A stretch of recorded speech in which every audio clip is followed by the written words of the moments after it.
Prima di tutto, 6 minuti per vedere la finale. You press 7 minutes remaining to the start of the first quarterfinal. Sempre questo è Mario. Verso l'obbligazione nel stadio. Risparmi che tanti spettacoli utili. Idee che sono per l'inizio per il più basso di questo volo così di poi nostra calci spetacoli che sono di la consultore è il tipo automatici spettacoli di calcio il tipo piccolo pezzo da secco.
Poi compleet con Alpine Skiing Snowboarding of Freestyle Skiing in semifinal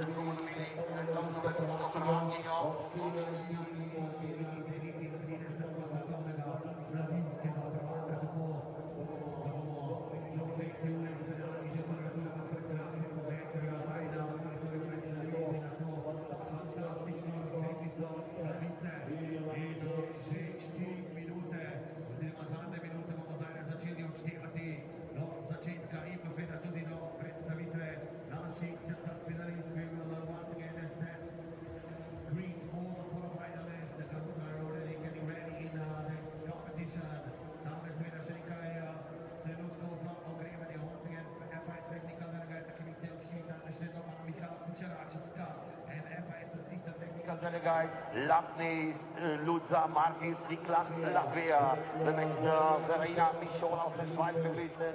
And National Technical Delegate Tadea Branko in Slovenia in Pavoda tekmovanja Chief of Competition Marko Luštrek, tu pa zdaj počasi čakamo na predstavitev prve skupine.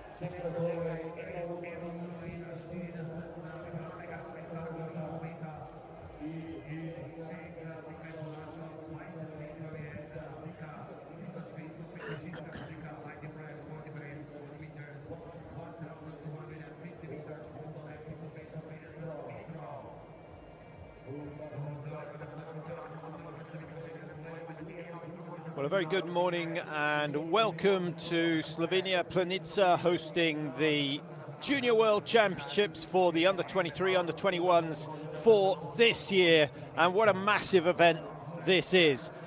Incidentally, if you recognise the location, it's because this is exactly where we were 49 weeks ago for the Elite Open World Championships. And it's almost 49 weeks to the day that we saw Johannes Husfeldt Klæbo take victory in the men's World Championships. Jonas Sundling winning in the women's in front of 3 other Swedes on that occasion. Well, it's a fantastic venue, rebuilt for the World Championships. We're not absolutely packed with spectators as yet, but I think we'll get more and more as the week goes on. Well, here are the unofficial results as it says. I can't see there being too many changes now. It's too late. Top 30 from qualification going through to the competition for real. All those outside the top 30, their day is done. Virginia Sina of Italy just scraping in, 2:50.09, her qualifying time. And quite impressive, to be honest. I'm just looking down to see how many of the big names from the women's field failing to get through.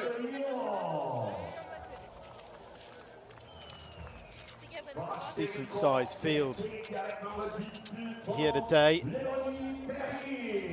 So the first heat containing the best of the qualifiers, which was,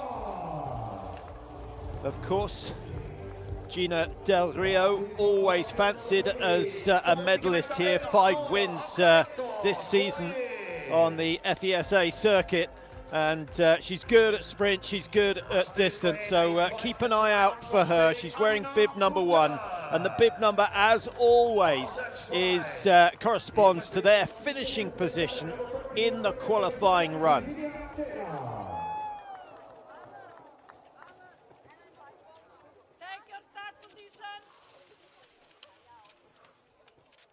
So Del Rio for Andorra. Keep an eye out for her. Perry of France alongside her teammate Convar, who is wearing bib number 11. Finland with Happeletto should be able to pick the Finns out fairly easily. In the middle of the picture at the moment, wearing 20. And we've got Huta of Anina Huta of Switzerland wearing 21. And Virginia Sina, who we saw earlier on, wearing bib number 30 at the moment at the back, and we've got a faller. We've got a faller and a big collision on that fast downhill. Now it is fairly well padded, but you can see the trees on the outside, so that was a little bit of drama, and Del Rio of Andorra comes through unscathed. So we only have 3 left in the race effectively, and 2 going through by rights. It's exactly the same as we see on the World Cup. The top 2 going through automatically. There are a couple of lucky loser spots from the first 5 heats. And Del Rio now setting the pace, looking very comfortable out front. Convar of France is there as well. And a real opportunity for Sina of Italy to do something here if she can just stay on the heels of Convar. Well, that's desperately unlucky, and I can tell you what, Perry will be bitterly disappointed, the French athlete who has come here with so much promise, but that crash taking her out of the action. We should get a replay of that a little bit later on. Qualifying times earlier on, we're looking for something around the 2:15 mark. Well, there goes through Perry at 12.1 seconds. There's no recovery from there. Happeletto is also out of this one, and now Del Rio just showing her quality. Gina Del Rio leading the way for Andorra at the moment, and I must say this is a really good effort from Gina. She's hanging on in there. Convard was considerably quicker than her. Round that sharp left-hand turn, Del Rio can just take it easy. There's a big climb back up towards the stadium, and then a little bit of downhill that leads into the finish. Well, this is the finish that we saw so many times last year, and Gina Del Rio able to cruise at the moment. She's running at 85% at the very most, has a good look over her left shoulder, just checking on the progress of the others. Beautifully strong. This is so exciting to see an Andorra skiing at this quality. She just needs to be a little bit careful, but conserve. And I think Convar, although we may well have a photo finish there, Convar for me has got that one in 2:42.1, and Sheena will have to wait and see whether 2:42.3 is quick enough. So the first heat completed. Del Rio is certainly through. Convar, I think, has got a qualifying spot. And commiserations to Perry of France, Leonie Perry. I really thought she might be able to do something.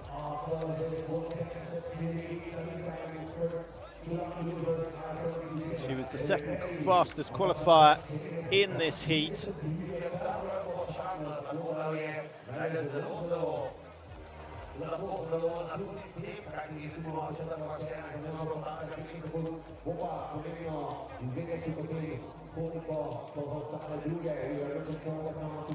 Well, let's have a look at the replay. This is where the crash was. That was so difficult. Ute of Switzerland was at the back, not quite quick enough to avoid the melee. I'm not sure whether it was Perry or Hapaletto who went down initially. I think it may well have been the French athlete who took the first tumble, which put off Hapaletto, and then Ute of Switzerland going down as well. So there's the confirmation of that first heat. So Del Rio comfortably through. She looks so dangerous, doesn't she? Fastest qualifier, and no one else wanted to meet her in that first heat. Always, generally on the World Cup, will get the two or three fastest trying to establish themselves in the first heat because of the extra rest that you get. I guess with Jess Diggins so often now going for group number 5, other athletes have decided to try that as well. But generally, if you can get away in the first heat, get into the first semi-final, you have your optimal chance when it comes to the actual final 6. Supporters from everywhere, and from what I've seen so far and looking at the junior results this year, it is not dominated by the Scandinavians quite as much as we see at World Cup level, and that is so exciting. And as it's just been proved with Andorra getting the win in the first heat here in Planica, Slovenia, of course, it's one of the most stunning locations. They had to work so hard to get the snow in the right condition last year. They've done it again this year. Really tricky conditions all the way through the winter, but essentially, as soon as the temperature gets low enough, they start making artificial snow, and they pile centimetre after centimetre on top, and hopefully have a decent base of around half a metre on the tracks. You can see the ski jumps in the background. Not in the perfect condition. So on to heat number 2. Let's just go through the runners and riders. The fastest qualifier was Lucy Tumova. I really think she could do something. We saw her third in Oberwiesenthal in one of the Alpine Cup events. So she's got promise, and she looked very, very sharp in qualifying. Turloy is there for France. We've got Evelina Krussel of Sweden.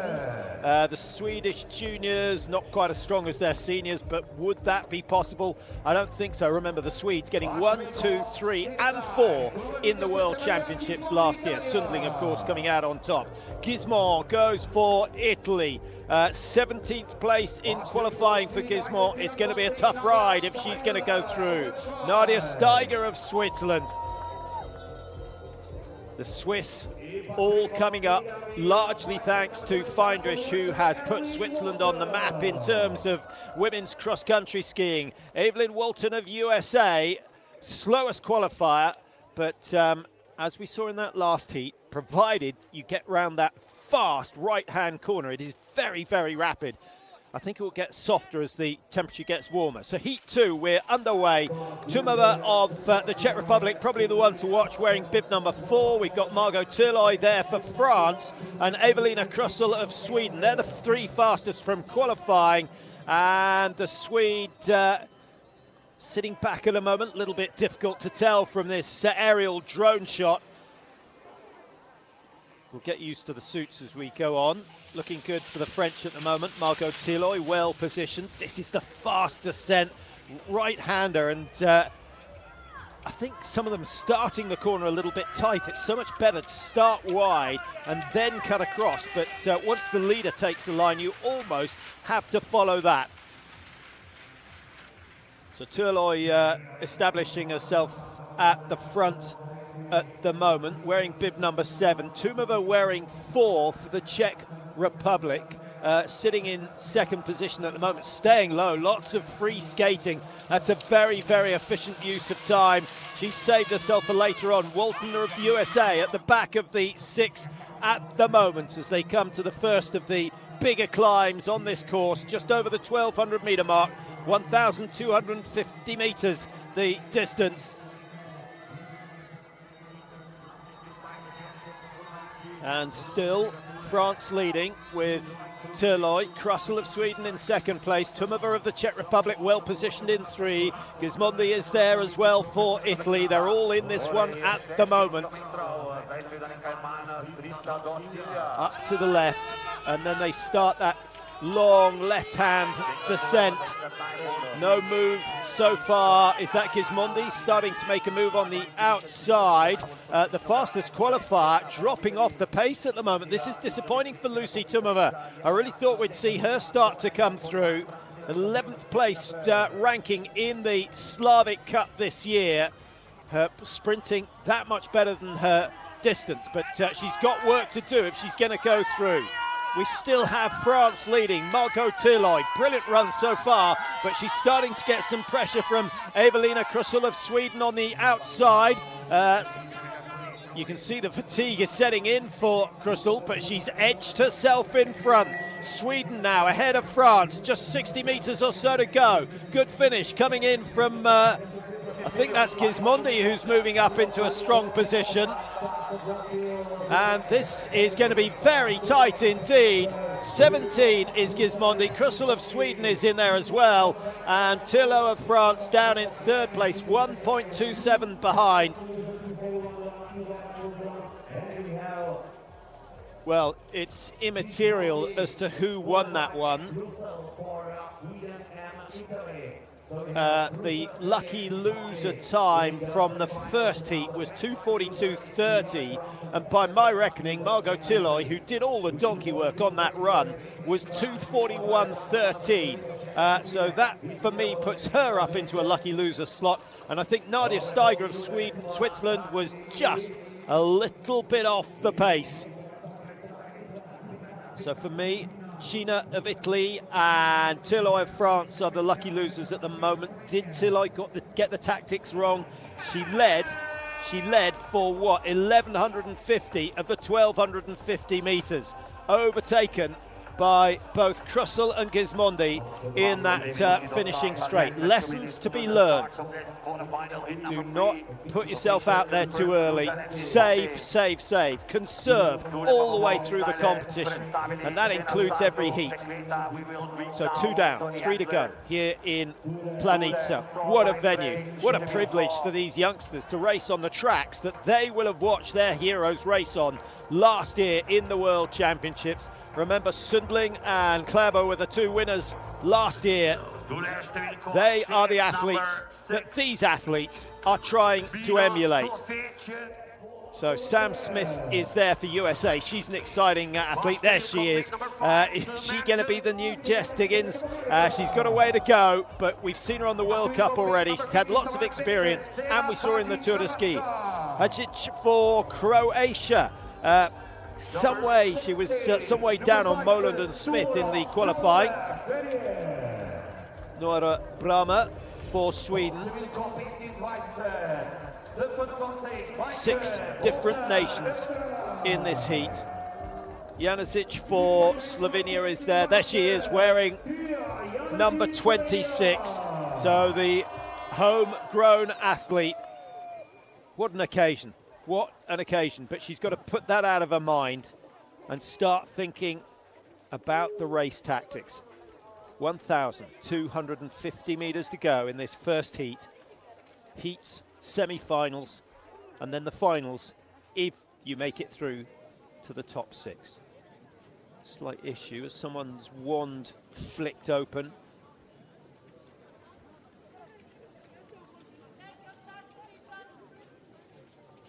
I think Hadžić had her poles in front of the wand, so they were quite right just to hold that back. And they get away at the second time of asking, and Hadžić has made a very good start in the middle of the field. She's got Broma of Sweden on her right-hand side, but the pressure at the moment coming from Sam Smith and Moland on the other side of the field. Norway, USA, Sweden, Croatia, Austria, Slovenia. They will have seen the replay of that first heat, and I think everyone just taking it a little bit easier. But already the snow looks a little bit softer, not hearing any signs of ice underneath. Moland of Norway, certainly someone we need to keep half an eye on here today.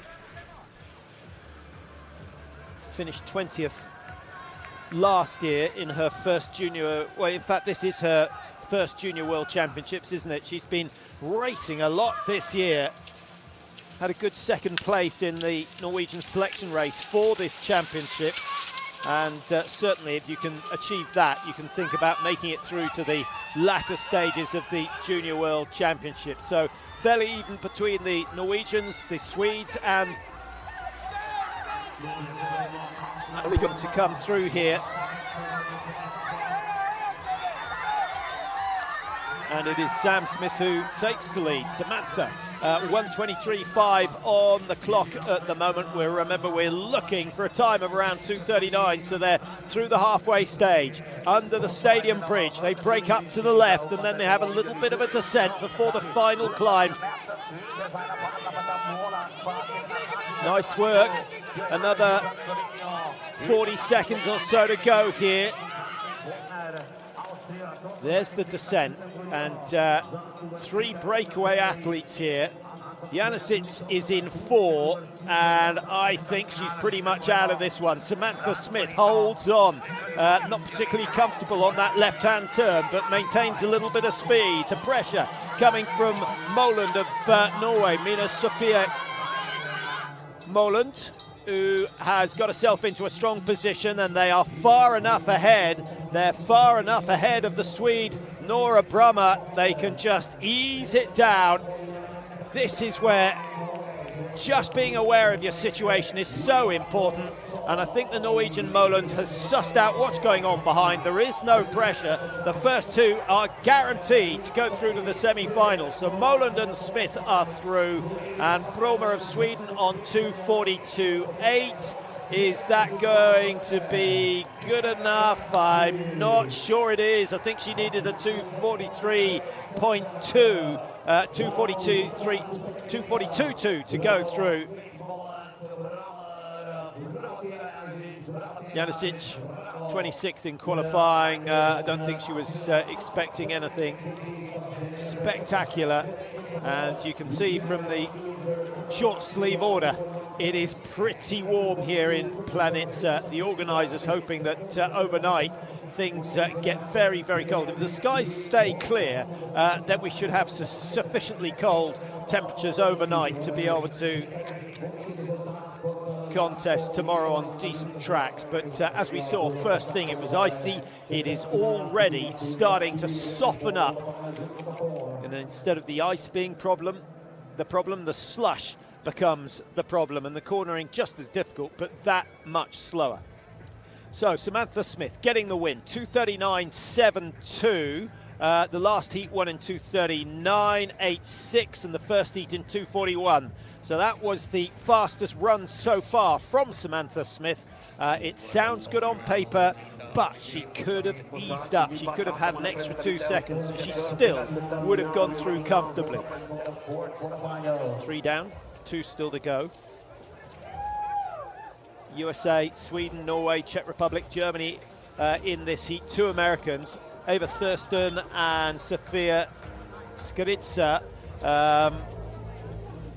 Apologies in advance if we get any of the pronunciations incorrect. Many of these athletes we've not seen before. They've all been racing on their respective junior circuits, but many of them don't travel outside of their own country, particularly the North Americans. Far too big an expense, but there's a good program of racing out in North America. Second fastest qualifier, Eva Thurston. Yeah, she'll have been happy with that. 20-year-old, she's the USA superstar, 25th last time around in the Junior World Championships. I think she'll be a whole lot higher this year, provided she avoids any trouble. Mila Andreasen, been right up the top of the Norwegian Cup events this year, so keep an eye out for her. Madlushka of the Czech Republic. And Tumova, also from the Czech Republic, has she gone through? Yeah, Tumova certainly someone to watch out for, but she had a really disappointing run in her heat, so she has gone out. She was 4:20 off the pace. So Thurston of the USA, Larven of Sweden, Andreasen from Norway, Milerska of the Czech Republic, Veit of Germany, and wearing bib number 29, the outsider, having been the slowest qualifier, we have Skritza of USA. Larven nearest the camera for Sweden, and they get away cleanly. Very good start for the Norwegian Andreasen.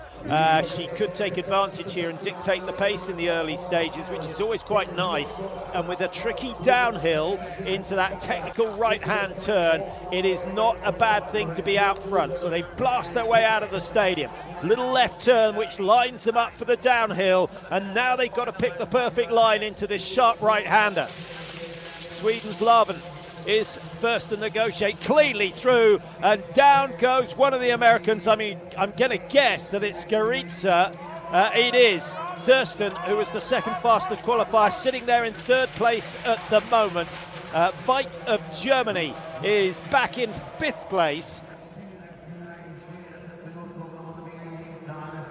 And well, that was disappointing. We've got Milerska in red for the Czech Republic. She's on the right-hand side, the all-red suit, or 90% red with just the calf downwards, blue and white. That is the Norwegian suit for these championships. We'll see enough of it, but it always helps to be able to ID the country straight away. So Norway in the lead at the moment. Sweden just to the right of them as we look at the pictures.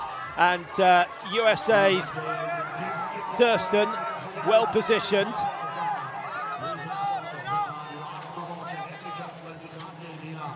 Tough climb just coming up once they've exited this tunnel, and this is where fighting for position is so important. You cannot afford to be off the pace going through the high point of this climb, and Germany's Veit knows that is the case. She's done well. She's moved from fifth up into second place now, trying to get onto the heel of the Norwegian Andreasen, who leads here in Planica. So it's Norway ahead of Germany, USA in three, the Czech Republic in four. Good run from Milerska. She's well poised if she can just build some speed. The final climb now, still the Norwegians leading with Andreasen. Nice performance, tries to up the tempo. I must say the German Veit looks really, really strong on the inside. Katja Veit going well, and she's in a qualifying position at the moment, but we've got some way to go. And a burst of speed coming in from Milerska of the Czech Republic wasn't really expected. And it's Thurston of USA who is really disappointing at the moment. She's got some 65 metres to make up and move into the top two positions. Still Norway holding. Andreasen, oh, photo finish for the top three.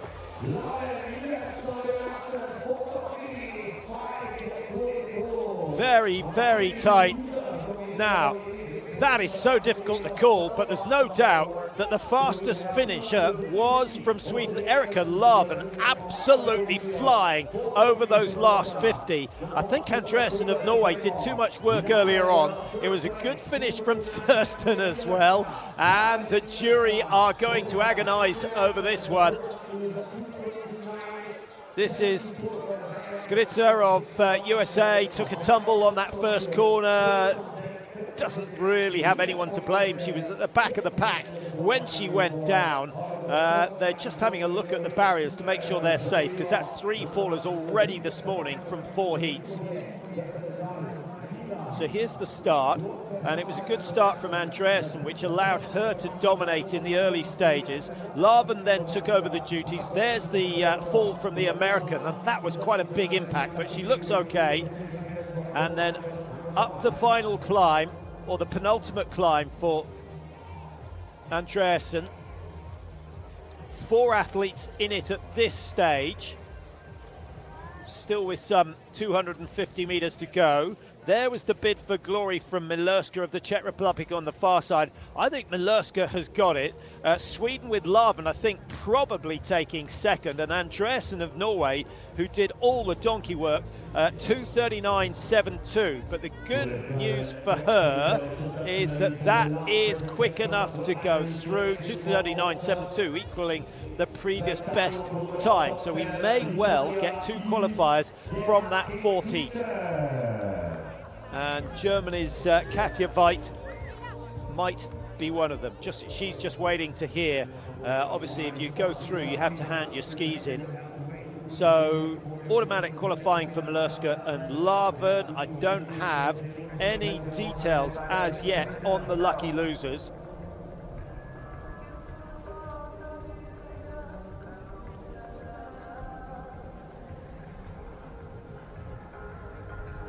And that was just the lineup for the last of these heats. Top 3, number 3, Helene Inkerheim, Haugen, Norge. Haugen of Norway, certainly potential medalist this week. I think we'll see something special from her. Anniken Sand, well positioned in terms of FIS points from her races this year. Tori O'Day from Canada. Plenty of Canadian athletes here. Alexandra Luxmore, also from Canada. Revelstoke Nordic Club she skis for. Kitoja from Finland. Now the only other Finn to get through to the last 30 was Hapaletto, who went down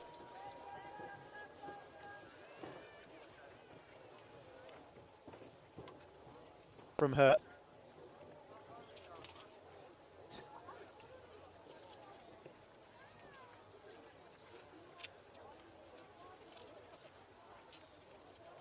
So slight delay. Haugen, de Martin Pinter of Italy, definitely worth a watch. She's wearing bib number 8, nearest the camera. I expect to see her do something. We've got 2 Norwegians in this heat.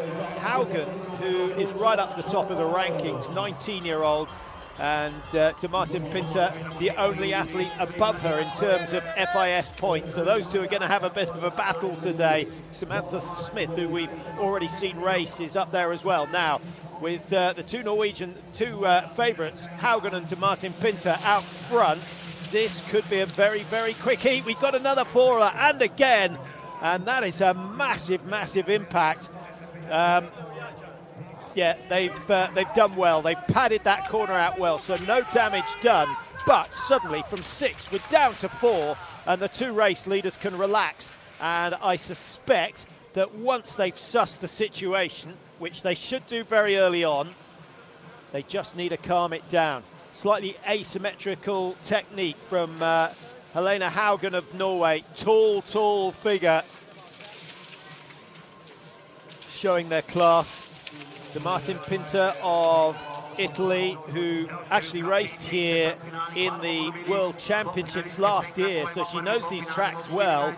She made it through to the knockout phases, got knocked out in the first round, but finished 22nd at the age of 18. So she is a massive talent, sitting in 2nd place at the moment, right on the heels of Haugen. I think she's showing some wise tactics there. And de Martin Pinter last year was actually 2nd in the Italian National Championship, still at the age of 18.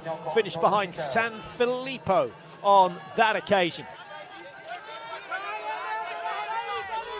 This is where they want to conserve.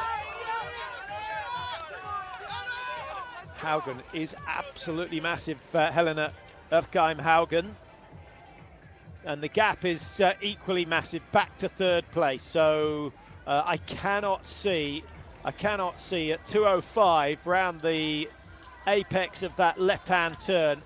I think they're going to struggle to get anywhere near the lucky loser slots, and these are going to be the 2 qualifiers. De Martin Pinter, is it worth going all out? Absolutely not. That's the first time I've seen her look over her shoulder, but they've still got some 50-60 metres to go. And they've got a 15-metre lead over 3rd place at the moment.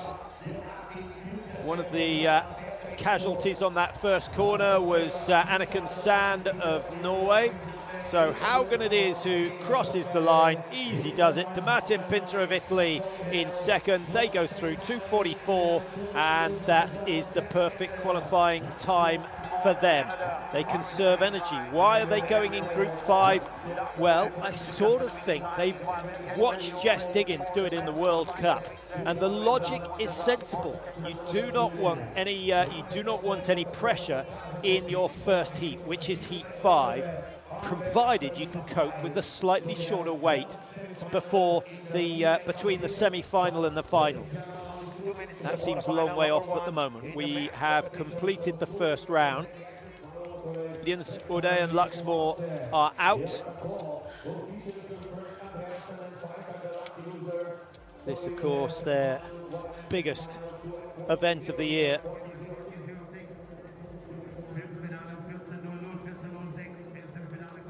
Well, let's have a look at the replay. The start, nothing unusual there. Are we not going to see the collision? The two Finns struggling. You wouldn't expect the Finns to be crashing out. Kitaya and Sand are the two that went down on that final heat. Haugen and Martin Pinter are the two to watch for later on. They will go into semi-final number 2. Those still waiting for the screens to update in terms of who is going to be racing in semi-final number 1. But prior to that, we have the men's qualifyings and the first heat already lined up. So Malerska and Larven. Not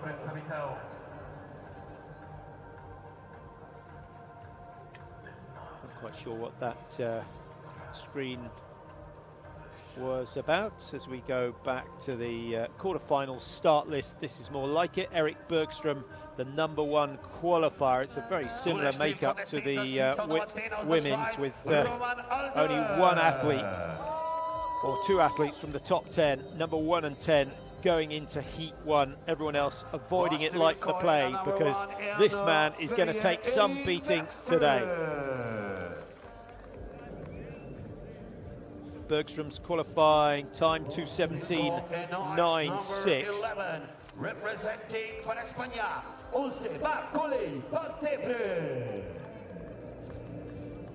Pantebre for Spain. Number 20 representing Kazakhstan, Artyom Zavyalov being introduced as if he's just about to enter the boxing ring. I don't think he'll complain. It's all about getting psyched up for the occasion. Jonas Helmi for the Czech Republic. And then Jaden Spring is wearing bib number 30. representing Australia, Jaden Spring. Yeah, he's done well to get through to this stage. So the first heat of the men's, generally you can assume that Bergström, the fastest qualifier, is going to qualify. He's wearing the white of Sweden. You can see him over on the far side. Next door to him on his left is Alder of Switzerland, who produced a very similar time to Kalel Pantebre of Spain. So those two could have a battle. They're wearing bibs 10 and 11, but expect to see Bergström of Sweden dictating the pace here, and he's already got a slim lead. He wants to be the first round this tricky corner. They break left into the woods, which is where it's been a little bit icy this morning. Now he stays left far, far longer than we saw earlier on. And again, 1 or 2 looking a bit scrappy. And the problem now is we've got ice and we've got soft snow. So it's just about the toughest conditions that you ever get. It's reading the course that's so important, picking your line, far more important than we usually see. And with these warm conditions, just as we had at the World Championships last year, it is not going to get any easier as the week goes on. They might have to bring the salt out at some stage, particularly on the longer distance races. 7 days of racing here in Planica. So Bergström leading. I think that may well be Alder of Switzerland wearing 10. It is. He's in second place at the moment. And then Kalel Panterbre of Spain, just a tiny bit off the pace at the moment. 1:25 on the clock. We're expecting a winning time somewhere around the 2:17. Well, it will be, at a guess, it will be between 2:15 and 2:20. Just seen the women's qualifying, a little bit slower than that.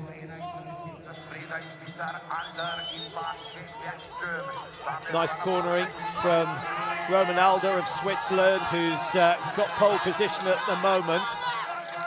21 is Jonas Helmich of the Czech Republic. He's got some work to do if he wants to get in the mix here. And it's been a pretty run as they come into the finish.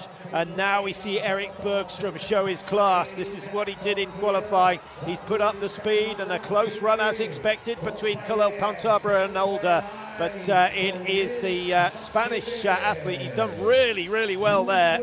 Kalel Panterbre gets himself up into that qualifying spot, and Roman Alder has to wait and see whether he has done enough with a 2:22.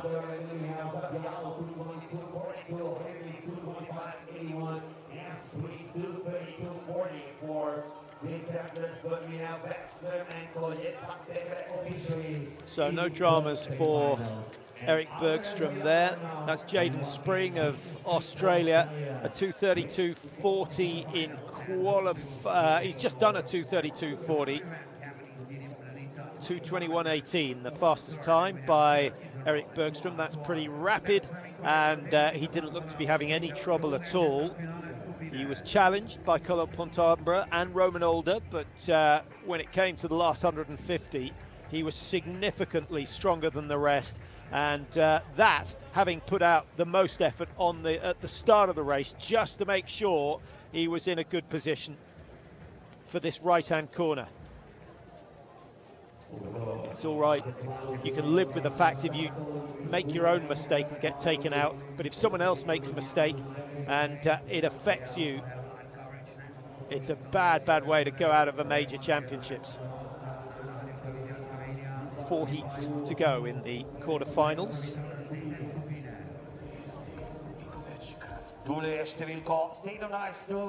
First man we look at is Jonathan Lindberg from Sweden. Won an event in Boden recently. He comes from IFK Mora, which is the finish of the Vasaloppet. Isai Neff there, absolutely massive star from Switzerland. Number 7, Sylvain Hauser. This is Milan Lessu of France. 24th in the qualifying run. Just having a look at his time, he was 5 seconds outside the fastest, who we've just seen in action, Bergström, so he's going to have to up his game if he wants to go through. And wearing 14 is Oscar Opstad Vika of Norway. Now, you can be excused if you've got used to seeing a Norwegian in a suit and assuming that they are going to win. But the two Swiss athletes, Neif and Hauser, both quicker than Vika in the qualifying run. So Isai Neif, definitely my favourite to go through from this heat without too much bother. He is wearing bib number 4. 7 in the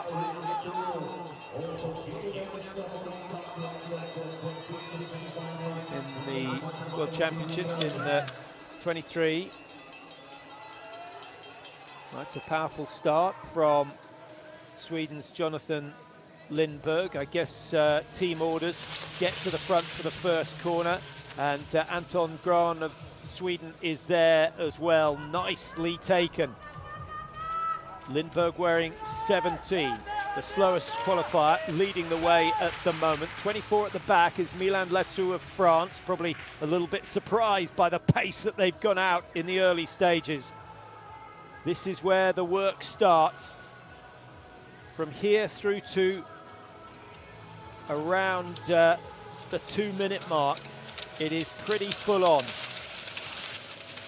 All 6 closely grouped at the moment. Vika of Norway, not in good position. He's slightly roadblocked, and he's going to have to do something special if he wants to come through. The man from Runa Ski Club, sports club in Norway. So many of the sports clubs there are not specifically ski clubs or swimming clubs. They do everything. They do everything, and everyone helps with everyone else. It's a brilliant system, and consequently why 80% of Norwegian kids are involved in some sort of sports club. Most of them involved in a summer and a winter sport. That's one of the reasons that they tend to dominate. It's not the only reason, but it's one of them. Having loads of money from their oil revenue certainly helps, and there are plenty of other reasons that they get it right, and one of the most important for me is that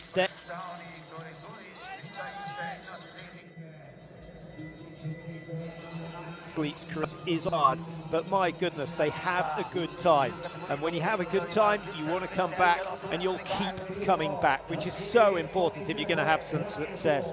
Well, that was a very easy run, and slightly surprising to see Anton Gran across the line first. Isai Naif is there in 4, Sylvain Hauser taking 3rd position. Vika of Norway down in 5th. He is out of the competition. That's a big surprise. But Naif of Switzerland has made it through. Sylvain Hauser of Switzerland, 2:17.60. So at the moment, he's got himself a lucky loser spot. That was a very quick heat. Well, was that the best start you've ever seen? I think he was a little lucky not to get a full start there, Anton Gran, but he took full advantage, went out first, and he's finished first. That's an outstanding performance. Don't read too much into the qualifying positions. So number 27 has made it through, and he's beaten Naif, who's one of the favourites to take the title here in Planica.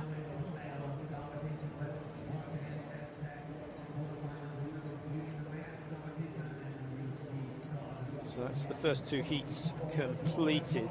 2:21.18, the winning time on the first heat. 2:15.99. That sounds to me like a lot of lactic acid. And it's going to be very interesting to see what Gran and Naif can do in the semi-finals. And they, of course, have less time to recover than Bergström and Kalel Pontampre. So the Swede and the Spanish athlete from Heat 1, I think, will be pretty happy with the way things are panning out. Now the winner of this heat will also go into semi-final 1. Could well be Hege of Norway.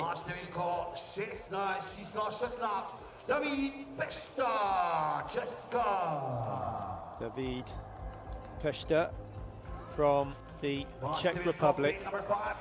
Here's the man who was quickest in qualifying from this heat, Jiri Tuz, but he's got the man who finished a fraction of a second behind him, Lars Heggen, starting there as well. This is Grindhagen of Norway, definitely dangerous. He's been on the up, a slow start to the season for Grindhagen, but he's been getting stronger and stronger. Niklas Schmidt of Germany. Junior world champion, or under 23 world champion last year was Ansgar Evensen, and Anton Gran, who we've already seen in action, was the junior world champion last year. So after a very slow qualifying, if he was playing games, he was playing dangerous games. 27th he finished, another 0.15 of a second than he would have been out of the qualifying. But Gran has made it through the first heat. So this is heat 3. Tuz, Heggen, Grindhagen, Pešta, Schmidt and Tart. Czech Republic, 2 Norwegians. We've got Germany in there as well, and Rally Tart of Canada wearing number 26 at the back at the moment. Looks like Lars Heggen, who's got himself into a good position. Heggen wearing 6, Grindhagen wearing 15. There's a nice aerial view of the corner, and you can see the speed that they're carrying through that right-hand turn. Lars Hagen.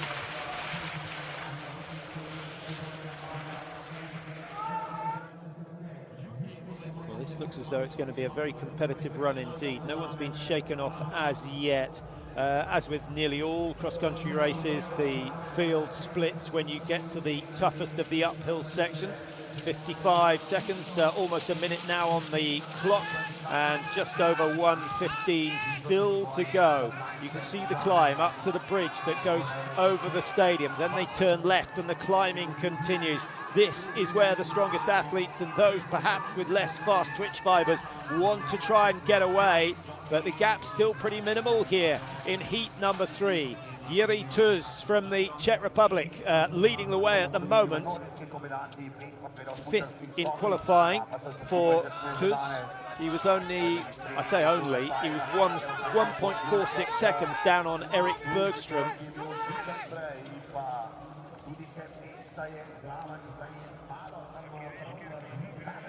Well, that's a significant gap. Tuz is there. Hagen is there. Hagen wearing 6, or Hagen, I should say. He won what I guess we call the selection race for the Norwegians. He's on very, very good form the last couple of weeks, so keep an eye on him.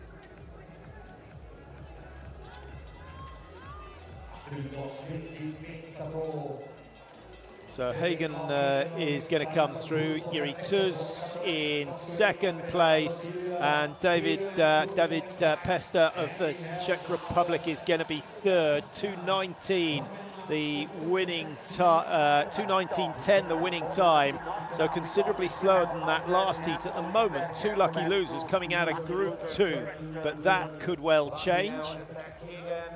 So Hagen of Norway has made it. Grindhagen way off the pace. A bit surprised, 7.5. He must have had a bit of a tangle, I guess, possibly with Rally Tartar Canada, who's back down in 5th place.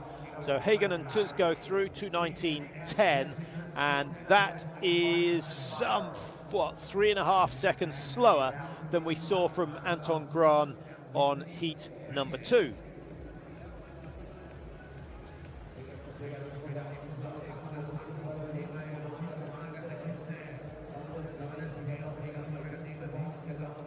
Quarterfinal number 4.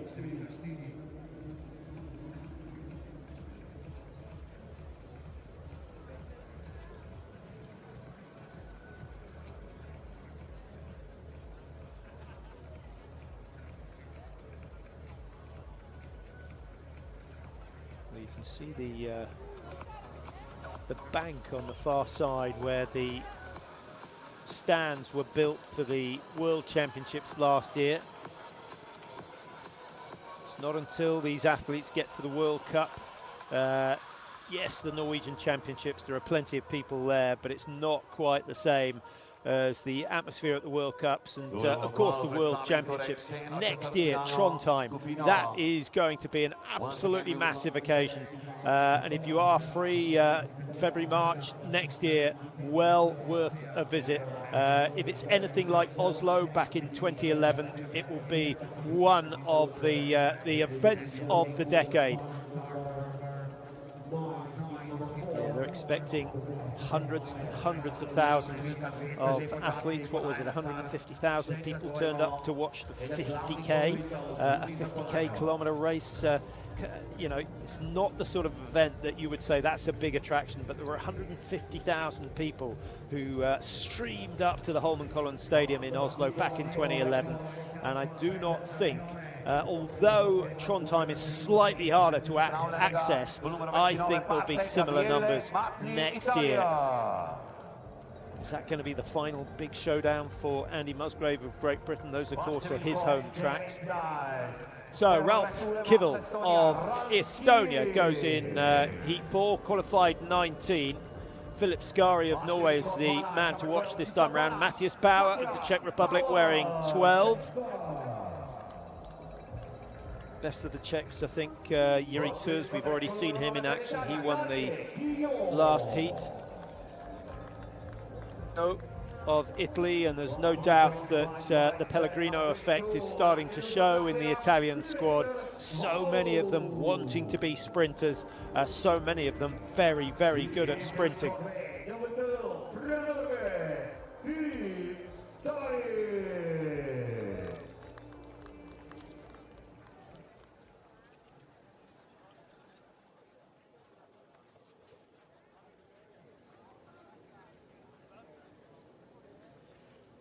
So they wait for their starters' orders.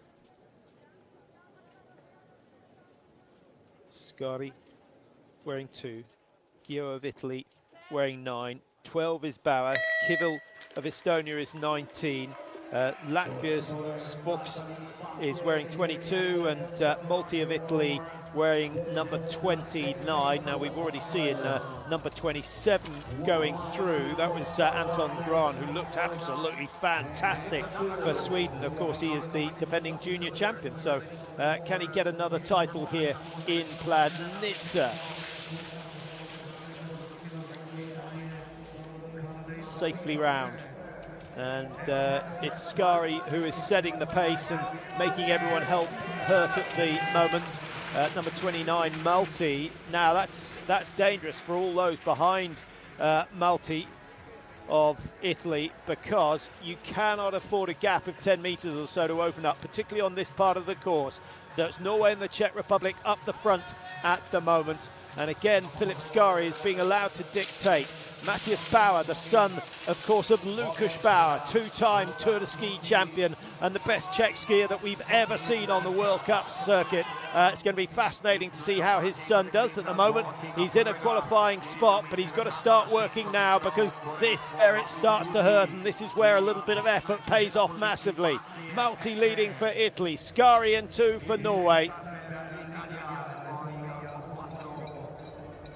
Videla 4 alle spalle, pa potem Vinčević 4 zaostaja, pa kdo je Scari dal na klini, kar naenkrat je zdaj kot 12 napada še predstavnik Češke.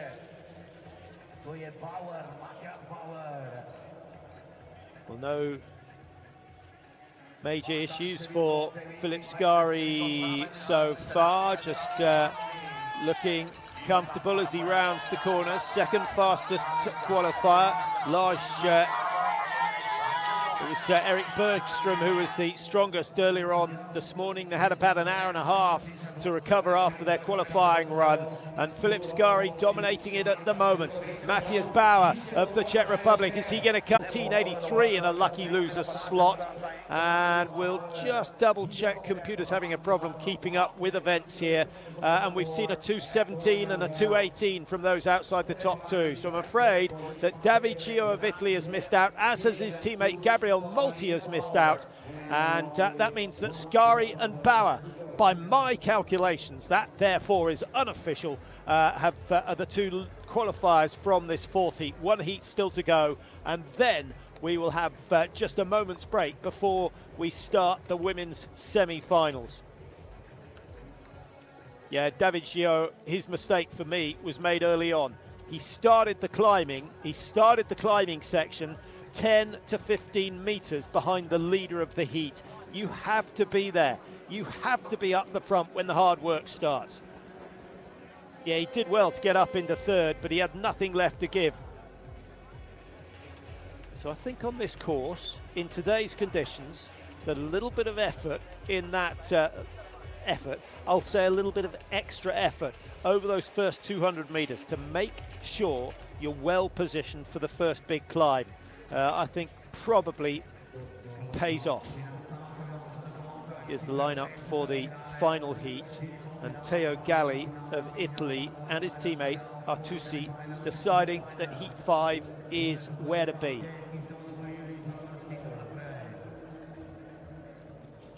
Artusi, one of 4 Italians in this event at the start of the day. They all qualified for the knockout phases, so that's a pretty good indication that they're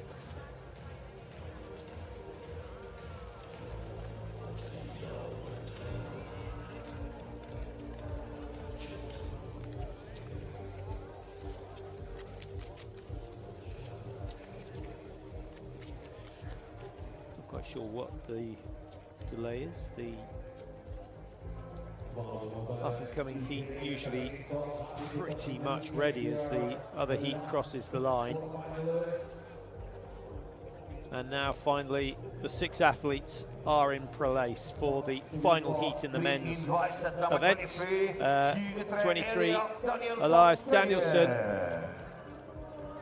Yeah, I think we'll see something good from him. We've seen him on the World Cup. We've got number 18, Jalmari Bergqvist from Finland. Very Swedish name. Sweden and Finland obviously sharing a fairly massive border up north. Cormier for Canada. Next door to him, Axel Artusi of Italy. Yep, I think we could see something from him today. He's certainly, the sprinting is his strongest discipline at the moment. And Teo Galli alongside him, 3rd fastest in qualifying. That was really good. He beat Gio in Slingia in his last event, so he's probably thinking he can do the same again. And certainly the Livigno crowd will be hoping to see something good from him. Livigno just down the road from Antolz. So the final heat, Galli Artusi from Italy. We've got Cormier of Canada, Bergqvist of Finland, alongside Lancelotto, also from Finland, wearing 28. And then Elias Danielsson, the only Swede in this heat. And it looks, is that a Swedish suit out front? I think it may. Those first 200 metres. Now initially, I think the reason for wanting to be out front was to be able to avoid those sort of problems, and we've got a faller. Who is it who's gone down? It is not Danielsson. Well, I'm not quite sure. I think it may well have been one of the Finns who's gone down, but we'll double check that. I think we are missing a Finnish suit. There were 2 Finns in this heat earlier on, Bergqvist and Lancelotto. But Danielsson holds the pace at the moment. Qualified in 23rd, so either he's struggling to keep the pace or he had a pretty cushy run in qualifying earlier on today. Axel Artusi is there for Italy, sitting in 2nd place at the moment.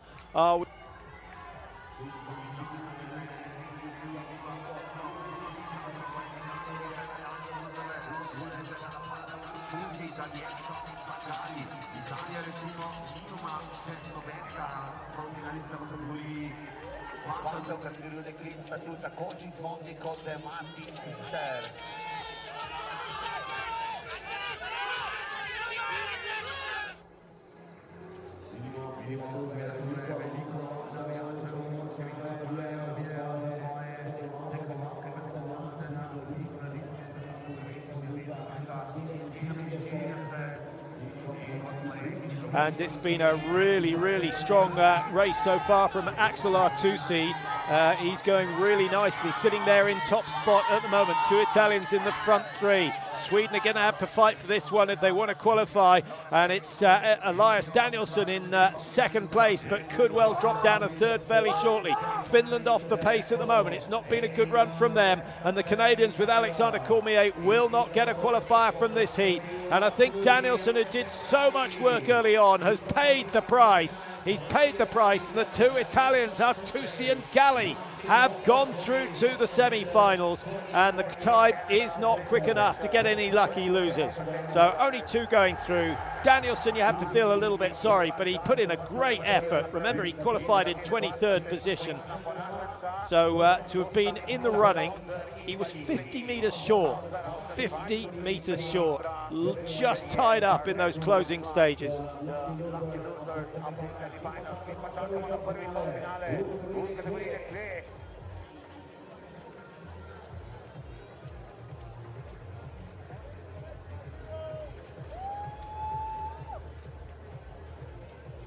Well, this is where we lost one of our athletes. It was Jalmari Bergqvist who went down on that first corner. and then the field down to 5. Danielson, so much work. He led and he led and he led, and then just in the end, finding that he was doing more work than anyone else. It was a good burst. Axel Artusi looked very, very good. In the end, a comfortable winner, cruised across the line and turned around to see Teo Galli, his teammate, just behind him in 2:21.56, and nothing special with the time, but the Italians will be delighted, especially as they lost Gio and Multi, half their team knocked out in the first round in heat number 4. So the Italians all going for groups 4 and 5 after their qualifying run. So Grant and Nath are through. Hauser and Lindberg are the lucky losers, as we expected from that second quarter-final. That was very, very fast. So we'll see what Grant and Nath can do. In around 15 minutes time, we go back to the women's semi-finals.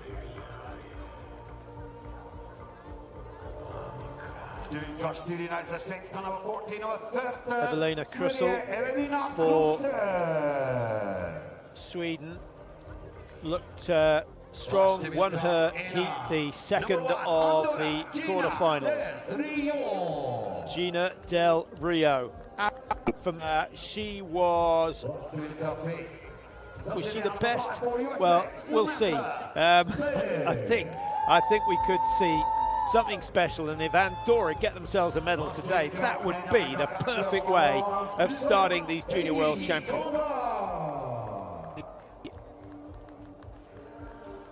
11th fastest in qualifying, and she came through from the first heat, so she's had a long time to rest, as well as Gina Del Rio. Came out of that first heat, number 22, Katja Veit for Germany. And if I'm not mistaken, Veit came through as a lucky loser. She was in heat number 4.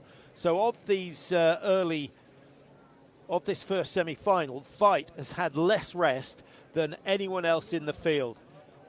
What will her tactics be? So Del Rio of Andorra, we've got Samantha Smith of the USA, Evelina Krussel of Sweden, Convar and Gismondi from France and Italy, and then Katja Veit from Germany. Del Rio is wearing 1, and impossible to read the bibs from here, but I'm just expecting Del Rio to be out front. Yes, it is. And now you can see the Andorran colours. It's a very dark suit with the yellow and red flashes just across the top of the calf. And everyone's safely around the corner. They've relocated some of the course workers to that first corner just to make sure it's safe. And Del Rio leading the way. She's setting a pretty stiff pace. Lucky losers come out of the semi-finals as well.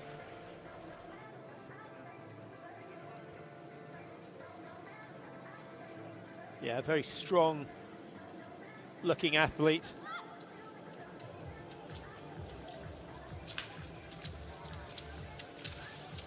18th in the last Junior World Championships, and Sweden with Evelina Krussel losing a stick.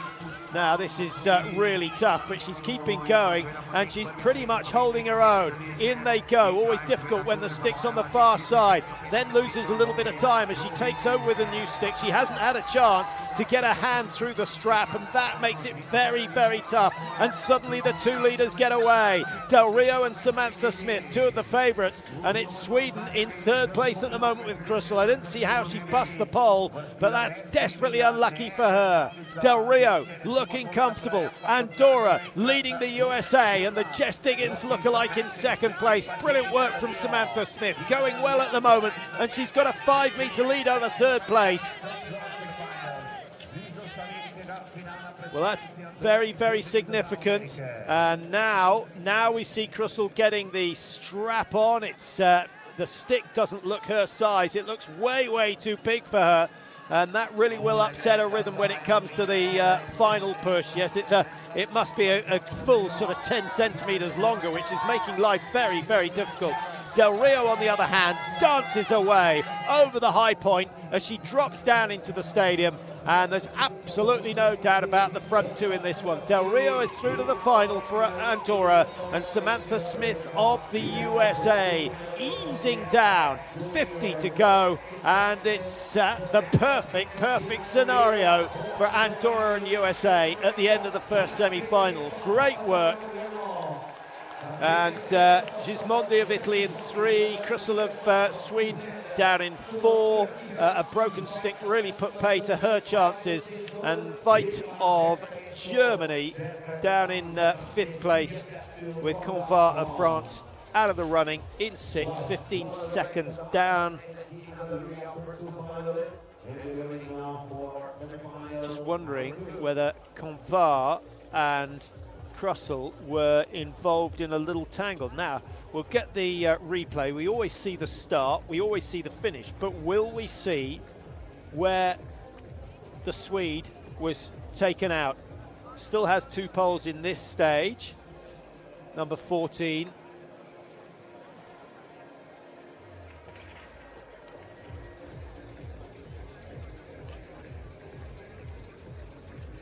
There it is.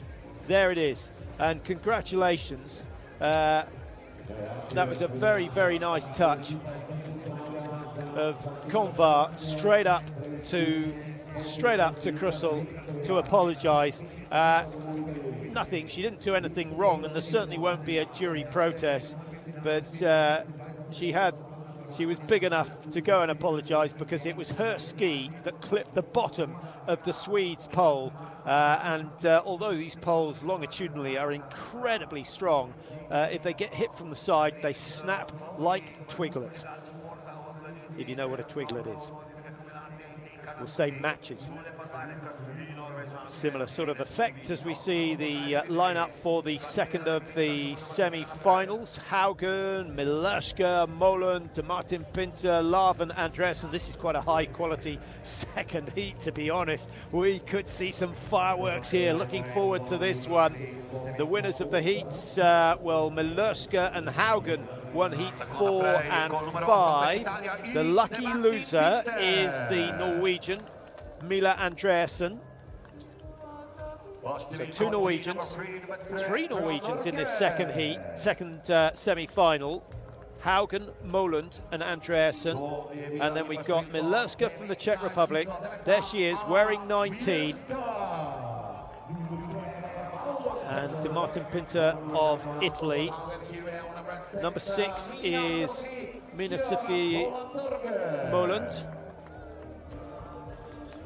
And Erika Larven from Sweden. There she is.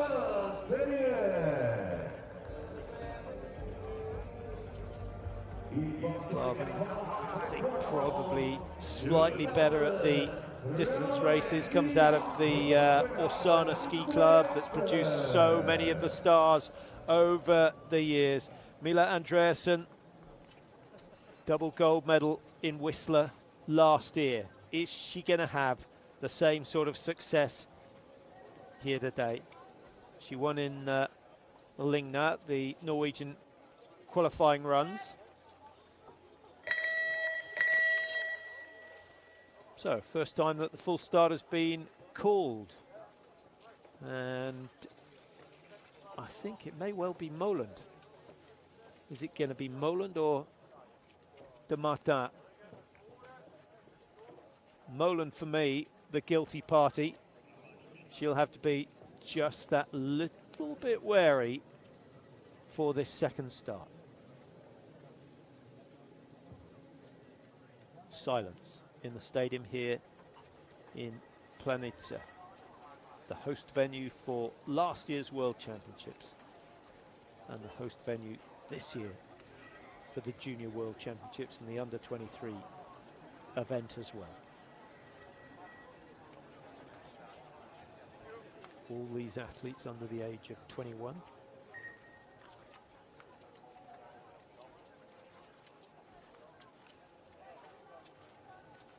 So a slight delay due to that full start. Haugen, Miloška, Moland, de Pinter, Larvin and Andreasen. We get away second time, and that was a little bit unlucky for Anna Miloshka. I think she heard a second beat, and I have to say I sympathise with her, because that first beat was not as sharp and as crisp as we usually hear, and misinterpreted as a double beat by the Czech athlete, and she finds herself right at the back. She's had to work hard to get back in touch, but she can't do anything about that at the moment. They will not call them back again. Round the tricky right-hander that we saw so many fallers on earlier on. Haugen for Norway.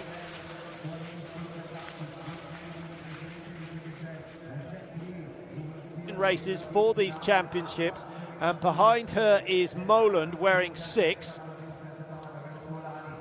8 is de Martin Pinter, and still in contention. In fact, I think at this rate we can say we've still got 6.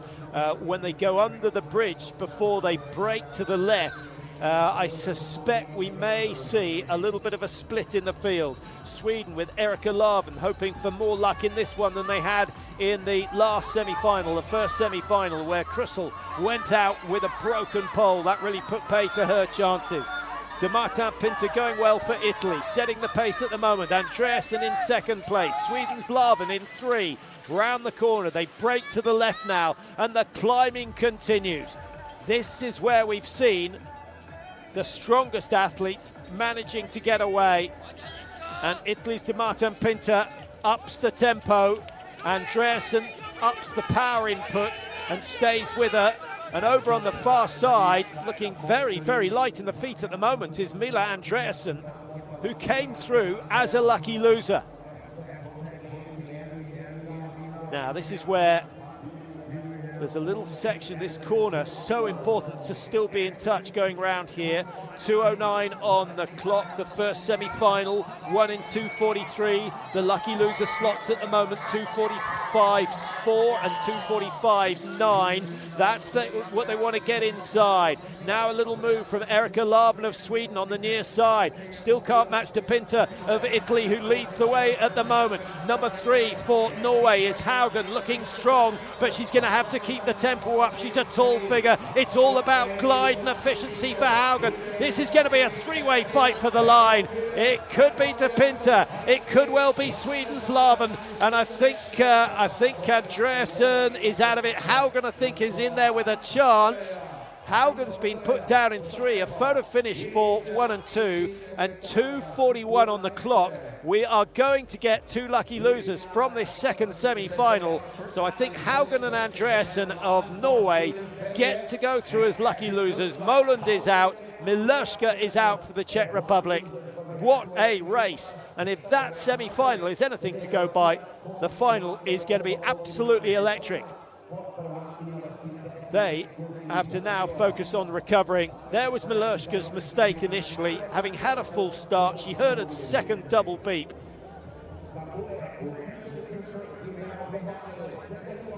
Haugen did a lot of the leading. Just behind her was Mina Sophie Moland. But then, as we went through the halfway stage, Italy's Iris de Martin Pinter took over and really looked very, very solid from there on in. So Del Rio and Samantha Smith go through from the first semi-final. De Martin Pinter of Italy is through. So we've got USA, Andorra, Italy, Sweden, and 2 Norwegians in the final. Once again, those were unofficial positions. I guess they're putting unofficial because they've got to wait and see if anyone puts a protest in, but you do not have long to make your protest in this game, and I didn't see anything in that second semi-final warranting a complaint from one of the teams.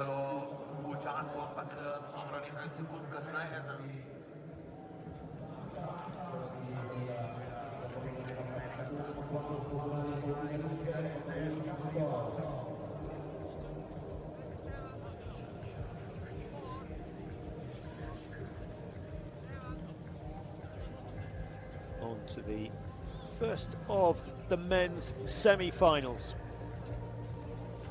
Competitions all the way through to next Sunday. It's a busy programme here in Planica, effectively running two events side by side, the under-21s and the under-23s. By the time we get to the under-23s, we'll have a really good idea of who is going to make it on the World Cup circuit and who might feature come the World Championships next year in Trondheim. This is the man to watch. Everyone has been talking about him. Isai Neif of Switzerland. Two Swiss making it through the semi-final. Sylvain Hauser will go in the next heat. Anton Grahn, he's going to be tough to beat. Is Anton Grahn, the champion from last year, coming in ahead of Danielson and Brantala. They were the top three in the last Junior World Championships. Pontabra for Spain. Jonathan Lindberg also going for Sweden. So three Swedes in this first semi-final. Bergström wearing 1, Grahn wearing 27, and Lindberg wearing 17. Now, the Swedes have all been told to go hard out of the gate, get in a good position for the first corner. When there are three in a heat, only one of them can lead. I have a feeling Grahn might be your man wearing 27.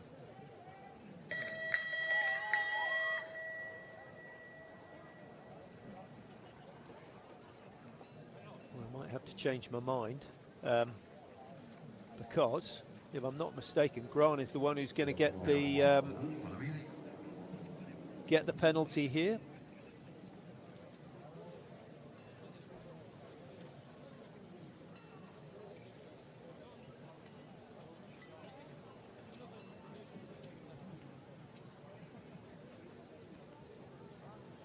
No difficulty deciding who was the guilty party on that occasion. The yellow card is issued, no more chances. So the lineup nearest the camera is Bergström, Lars Heggen for Norway. We've got Anton Grahn in the middle with a yellow card already. Isai Neif of Switzerland.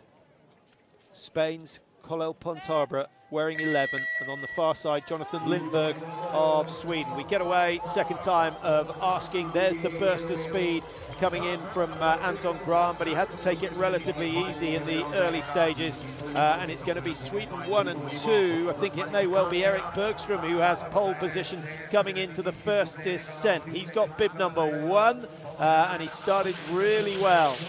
Well, that's a powerful, powerful opening to this race. 17 is Jonathan Lindberg at the back. It's Anton Grahn who leads the way, just got ahead of Erik Bergström before that downhill section. And those two have gone hard. They've gone very, very hard indeed. I think, is that Neif at the back? Slightly surprised to see it. Yes, it is. The Swiss colours, they have a red suit, but the arms are a sort of off-white colour.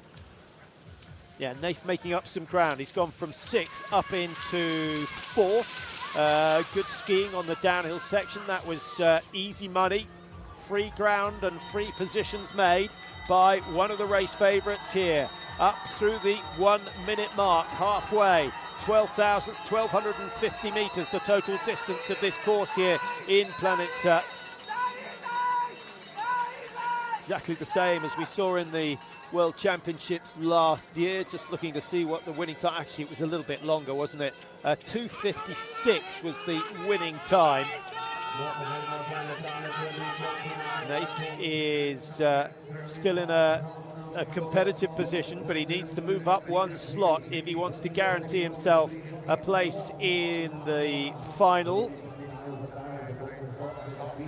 Round the bottom part of the course, and I think Norway will be delighted to see Lars Heggen leading the way at the moment. Erik Bergström in second for Sweden, Neif of Switzerland on the far side, and we've also got a good move, and Anton Grahn has come up into the top 3. So it's Sweden, Norway, Switzerland fighting it out for the top positions in this first semi-final. The pace is good, 2:10 on the clock at the moment. 2:15.99 was the fastest round from Grahn in the first round, and an easy win, cruising over the line for Lars Heggen, 2:18.15. And I did suggest that those in Heat 2 put out too much energy in that first heat. They just didn't have the same to give, and Anton Grant down in fourth place, 2:18.86, 3 seconds slower than he was in the first heat. So Heggen is through, Naif is through, Lindberg of Sweden will have to wait and see. Grant is, I think, going to be out of this one, but there's still a slim chance. And Erik Bergström, the fastest qualifier, down in fifth. He is down and out.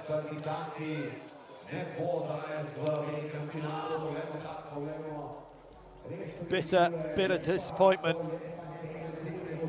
for Bergström. He was second in the sprint event up in Boden. Comes from Rennes, which is of Stockholm, southwest of Stockholm. Don't want to be going southeast.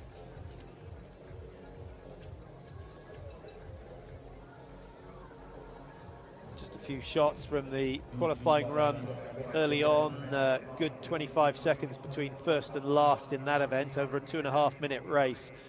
Margins absolutely massive, but great to see the minor nations competing here at the Junior Worlds. It's their first chance. They get to see what it's all about. They will learn heaps of information about the waxing, the racing, the training, the equipment. It's an invaluable experience for them. Whether they ever catch up with the top nations, we don't know. But if Great Britain can do it, and they have done it with Andrew Young and Andy Musgrave over the years, then anyone can do it.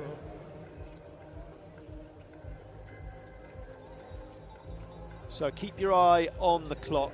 2:18.15 was the winning time. In terms of lucky losers, 2:18.73 and 2:18.86. Lindberg Run have fingers and toes crossed, hoping that this is a slow semi-final. I think that's unlikely. Matty Bauer, the son of Lukas Bauer. I've said it before, I'll say it again. The best Czech skier we've ever had. And he's got his teammate alongside him. Jiří Tuzu looked really, really promising in the early rounds, fifth in qualifying, and he cruised through the third of the quarterfinals. Artusi for Italy. 50% of the Italians going out in the first round. They are left with Artusi and Galli. So important, the success in the sprint events. And Philip Skari, the best of the Norwegians and the best of the qualifiers in this second semi-final. Skari, I don't know if he's a relation of Bente Skari, who was a major star on the women's tour for many years. So Norway with Skari, Italy with Artusi and Galli, Tuts and Bauer from the Czech Republic, and then we've got Sylvain Hauser of Switzerland on the left-hand side of your screen, wearing bib number 7. So qualifiers 2, 3, 5, 7, 8, and then Matthias Bauer of the Czech Republic, who qualified in 12th position. It is fairly evenly matched. This is going to be all about tactics. Skari of Norway takes the lead. Matthias Bauer at the back at the moment. Good to see 8 in second place for Italy. His teammate a couple of places further back. And Jiří Tuts of the Czech Republic going well at the moment. What do we got? 6, 7 meters separating the 6 athletes. And Philip Skari, a little bit of skate 3 just to build up the speed before the climbing starts. It does look to me as though Teo Galli of Italy, wearing 3, looking very comfortable at this stage of the race. We're just about halfway through, expecting a winning time of around between 2:15 and 2:20. And if they want to get lucky losers out of this second semi, remember it's a time of 2:18.73, 2:18.86, held at the moment by Lindberg and Grant. 45 seconds to go. Now the pace has to go ballistic. And Philip Scari on the outside, who controlled the pace early on. He knows the importance of being in contention coming over the top of this hill. And he's chasing down Teo Galli of Italy, who leads at the moment. Galli just being pushed back a little. Artusi is there in second place. Galli now back in 5. Good run at the moment from Jiri Tuz, looking comfortable. He leads on the inside. It's Sylvain Hauser, who's done nothing so far, but Hauser hits the front at just the right moment. Over the top of the climb, it's all downhill or flat from here, and Hauser with a 2-meter lead. Italy with Teo Galli on the right-hand side of your screen. Switzerland and Italy, the Norwegians are out of this one, I think. Great run coming in. Teo Galli has the lead. Hauser's going to take second place, and a lunge from the line for Jiri Tuz. The time 2:21. It is not quick enough. It is not quick enough. So only 2 qualifiers from the second semi-final. Teo Galli of Italy has made it. Sylvain Hauser. What about that for a run? I don't think I mentioned his name until, well, I picked him up at the start because he dropped right back. But no, I was just commenting on the colour of this suit actually. But he came through in the final stages, a very, very strong run.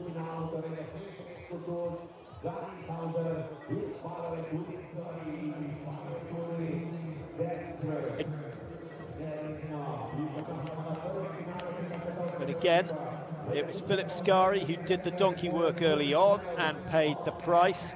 I think that's a tactic that works early on in the first round. Stay out of trouble.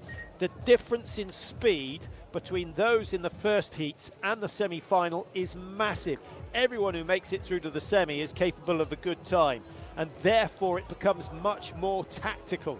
So Galli got it absolutely right. 2:20.62. Sylvain Hauser at 2:20.71. Can he put that sort of effort again in the final? I think those two are going to find it tough to medal, but you could say they have a 1 in 6 chance. But they do have slightly less time to R&R, rest and recuperate.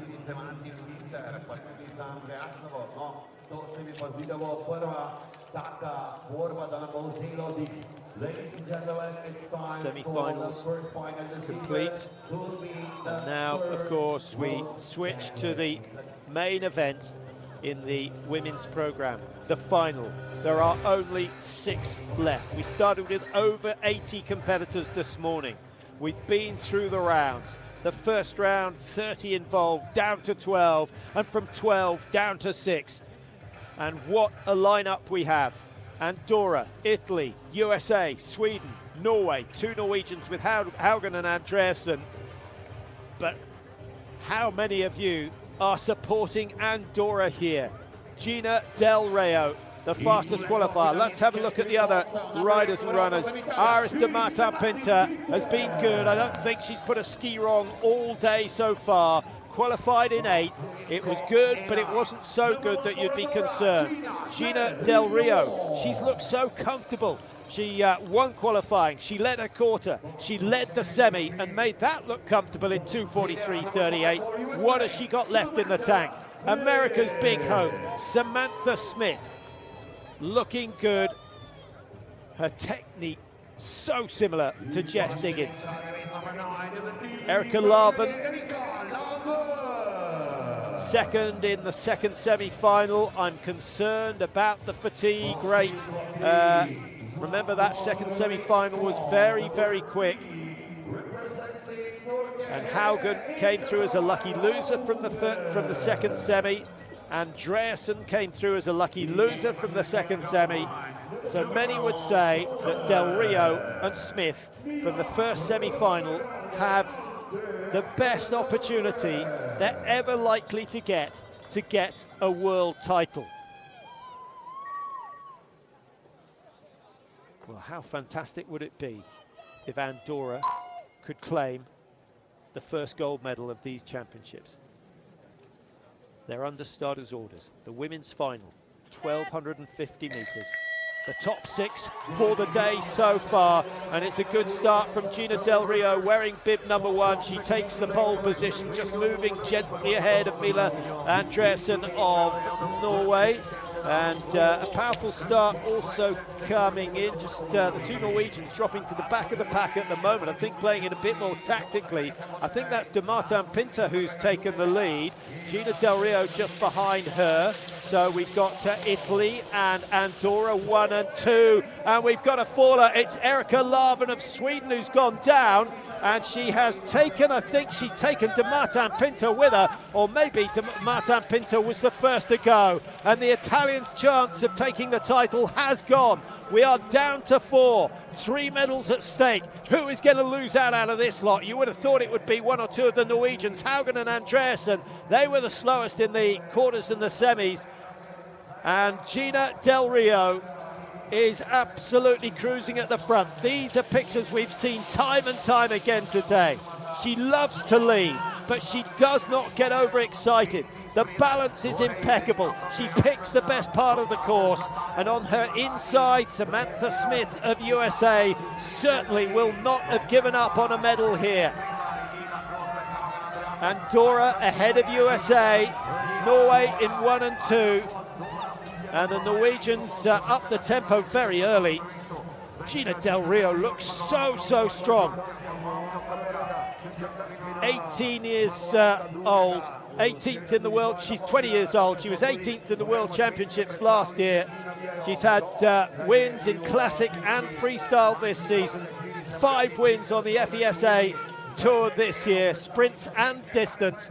And she's sitting here on the verge of taking the junior world title. She's got a lead of 5 meters round the last technical corner. Now she can start to up the work rate as she heads back towards the stadium. Samantha Smith has work to do.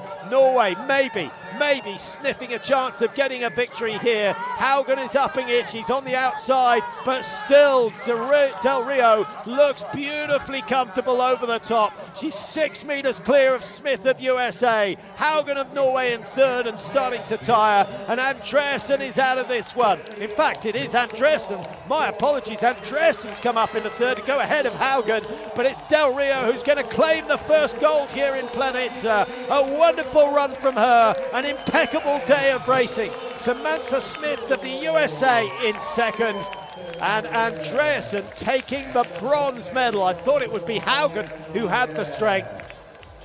And commiserations to de Martin Pinter. What a shame. It did take away what could potentially have been a sensational burst into the stadium. De Martin Pinter going down on that first corner. Andreasen perhaps the most surprised. There's your champion. Andorra have done it. They've got themselves a gold medal, and Gina Del Rio in 2:40.84. The time just doesn't matter on this occasion, but the margin does. 1:07 clear. She cruised it. It was brilliant, and she did not hold back in the quarters and the semis. Watch out for her next year. Andorra have a superstar.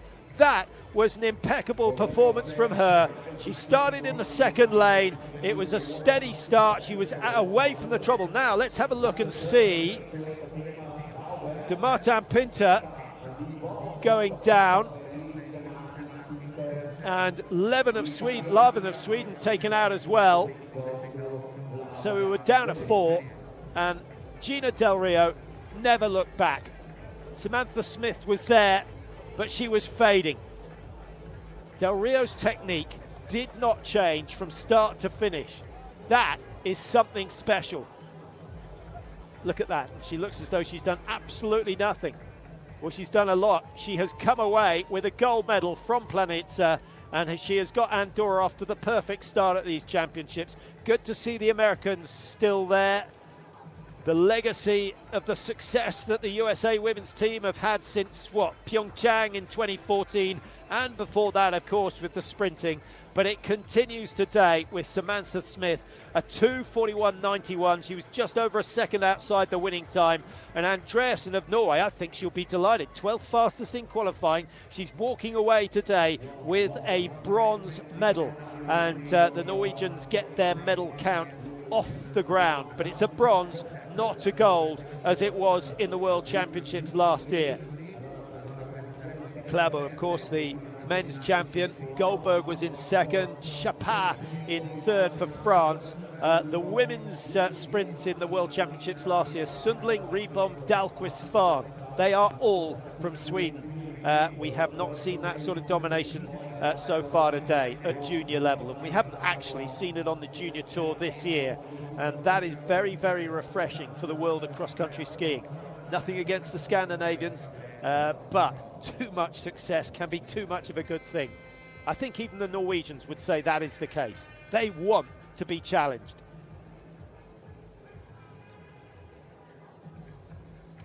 Well, how about that? One race down. We always have a 5-minute break in between the women's final and the men's. That's to give the men, particularly those who were in the second semi-final, a chance to recover.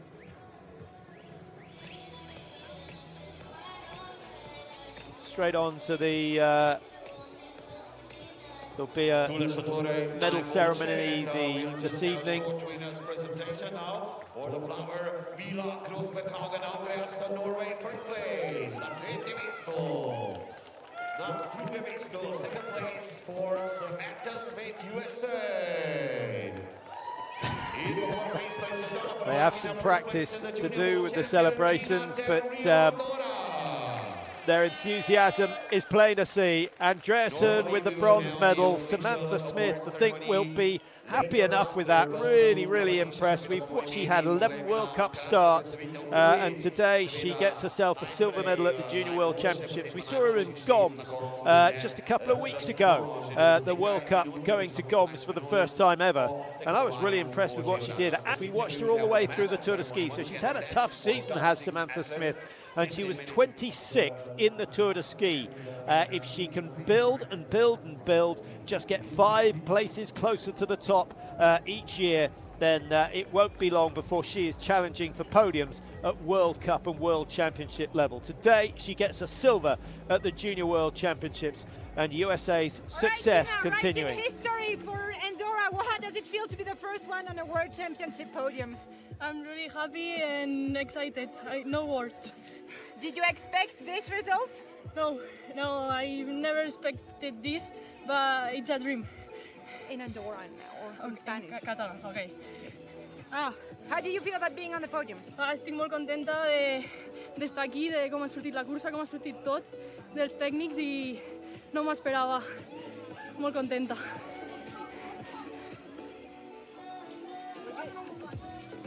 I can. Okay, start. Thank you. Okay, and then we have podium right after. We'll do it after. Okay. Thank you. So,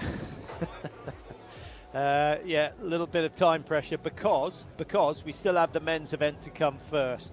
A little bit unusual to try and get through the flower ceremony early on, but Gina Del Rio can go away and celebrate her success, her country's success, and a little bit of cross-country skiing history. The first gold medal for Andorra at the Junior World Championships, and that is absolutely fantastic and should be celebrated across the globe. Well done to her.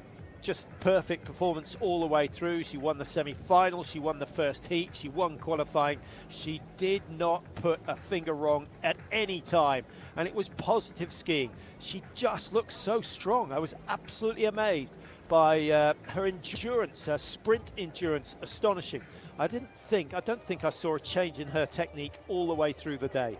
So massive congratulations to Andorra and Del Rio, and we'll look forward to seeing her in more competitions as the week goes on. Samantha Smith of USA, I think she'll be happy enough. It would be always nice to see an interview with those who come second and third. Nice to be able to sort of assess how they're feeling about their success. Andreasson, I'm sure, is delighted. 12th in qualifying, she's finished in third. So we go from the women's to the men's final, which will be underway very shortly. Let's just give you a rundown if I can get the computer screen to behave. There we go. Again, we have 2 Swedes, 2 Swiss, 1 Norwegian athlete, Lars Hagen, and Teo Galli of Italy, who looked pretty comfortable in his qualifying. The lucky losers have come out of semi-final 1. That, for me, was a big, big issue in that last heat, or the women's final.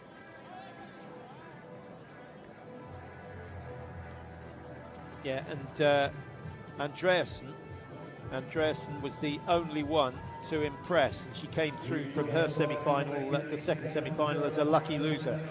So even more credit to her. Everyone else in that second semi suffered on the final.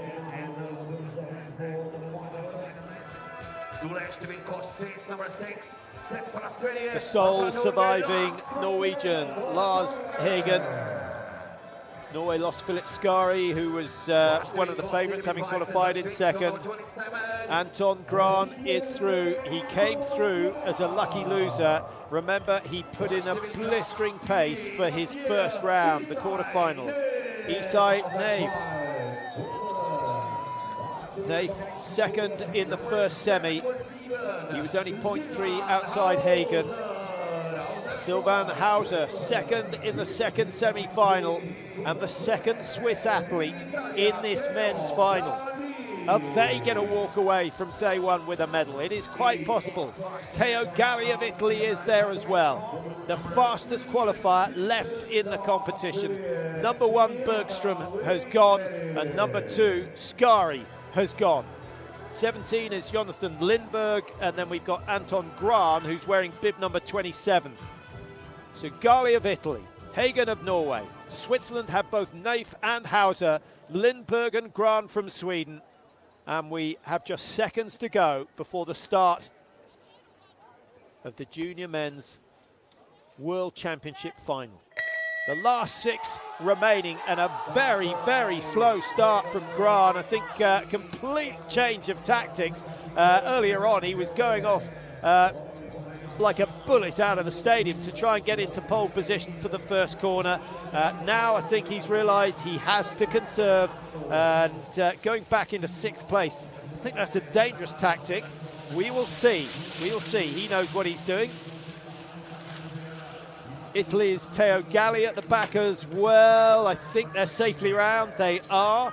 And setting the pace is Lars Hagen of Norway. I think that's almost as dangerous as being at the back at the moment.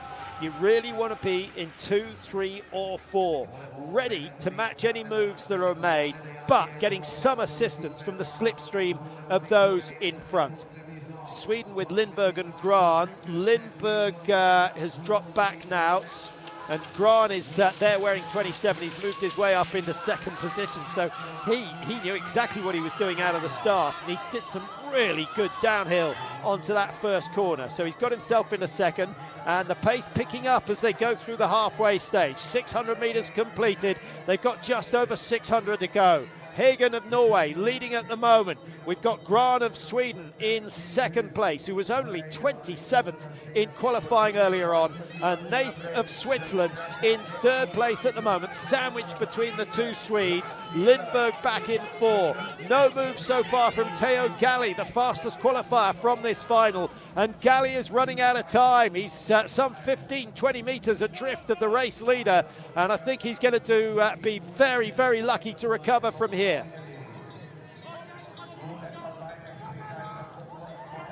Hagen looking comfortable. Norway with 1 bronze medal already. Are they going to add a gold to that bronze?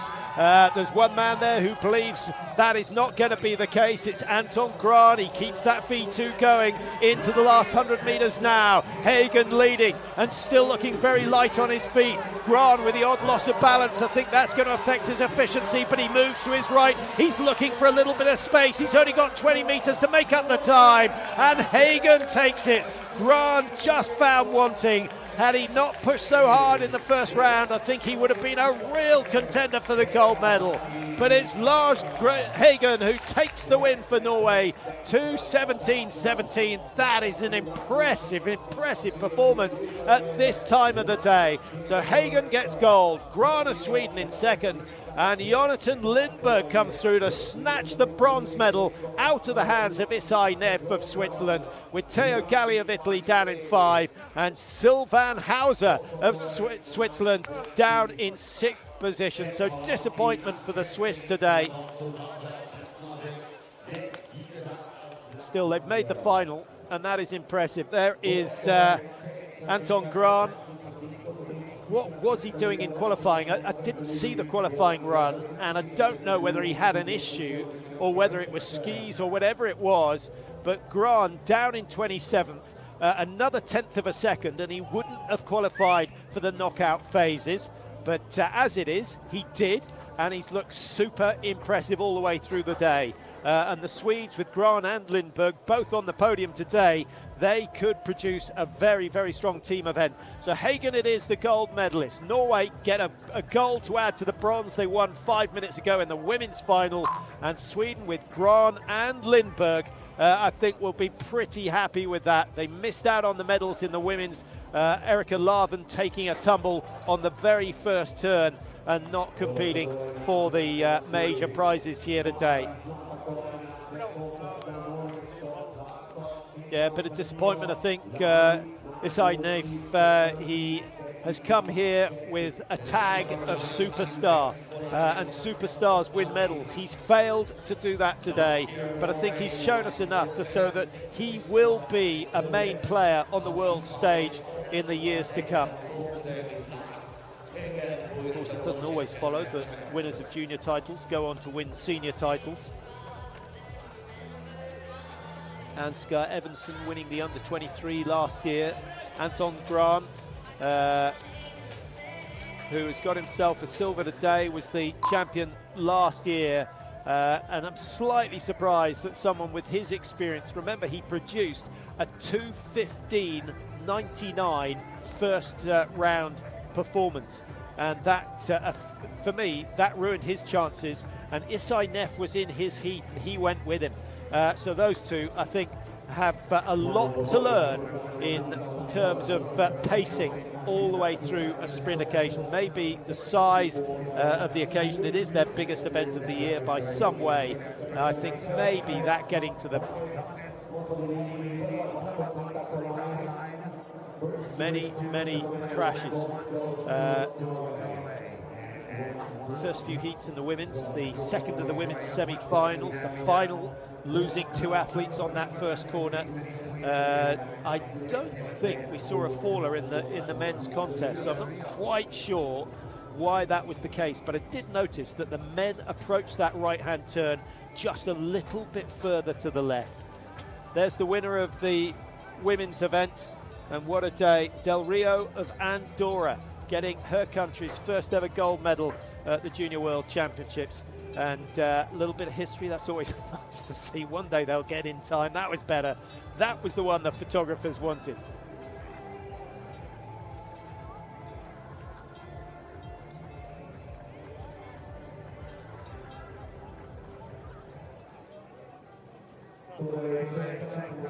Well, some really good racing, and congratulations to the course setters. They've done well. You can see just how much artificial snow has been laid down.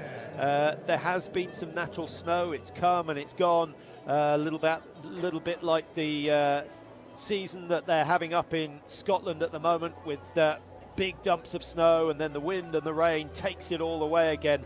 They've had a similar situation here in Planica, but sufficiently cold overnight for the last few nights with these clear skies that the tracks that have been laid down will survive. If it stays like this for the full week, then we're going to have good racing all the way through. But when it comes to the classic races, it's going to be very, very difficult to get a wax that works, 1, in the shade and in the sun, and 2, works early on in the race and late on in the race, because the temperatures are changing so fast as the sun comes up and beats down into the valley here in Planica.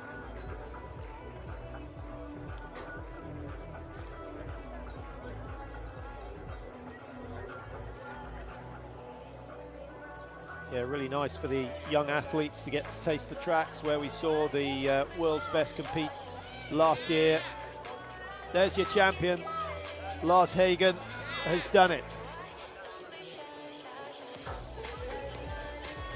won the selection race, and he's gone and won the Junior World Championships as well. His form really solid all the way through. And his gold adding to Andreassen's bronze from the women's event just a little bit earlier on. So well done to Norway. They top the medal table already. Andorra were there for a while. A moment to be savoured for Andorra. And tell you what, they will not forget the success of Gina Del Rio, who has gone and won a gold medal in the women's sprint event. So Gina Del Rio taking gold, Samantha Smith of USA silver, Mila Andreassen taking the bronze medal in the women's event. And the men's, as you've just seen, Lars Hagen of Norway gold. The silver going to Anton Grahn of Sweden, who looked so strong once he'd completed that qualifying run. And Jonathan Lindberg makes up for Sweden's disappointment in the women's event by adding a bronze to the silver. Well, the four Laufers will be out on the track, just skied in. There'll be a little bit of training for the events coming up over the next few days. But thanks for your company all the way through. Do enjoy the next 6 days of racing at the Junior World Championships in Planica. Goodbye for now.